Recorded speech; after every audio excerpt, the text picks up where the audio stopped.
Çka e shtyn njeriu me vjedh?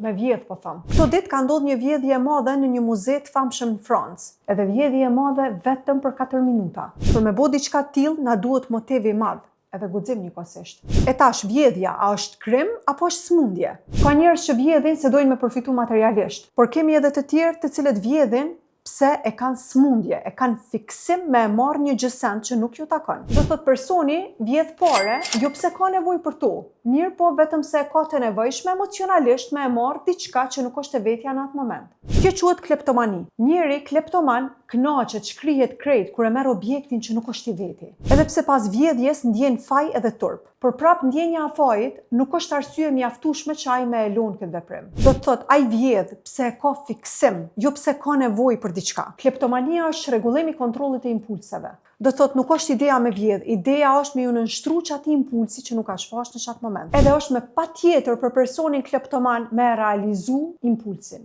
Edhe pse nuk duhet hiç. Njeriu kleptoman ka emocione tepër të forta që nuk mundet me i menaxhu. Edhe këto emocione ai i shkarkon në momentin që ai merr diçka që nuk i takon. Do thot vjedhja në këto raste të kleptomanëve komplet është çështje emocionale në aspektin psikologjik. Nuk ka të bëj me përfitimin financiar apo material. Po pse bëhet një njeri kleptoman? Ndoshta një fëmijëri ku vazhdimisht je ndëshku për krejt gabimet që ti i ke bo si fëmijë. Mungesa e dashnisë, neglizhenca emocionale në fëmijëri. Këta janë disa nga faktorët psikologjik të cilët munden me nxit kleptomaninë. E kur vjen puna te trajtimi i kësaj çështje, nuk është ideja vetëm me e nal vjedhjen, por me identifiku se çfarë boshllëku emocional është të mbulu vjedhja.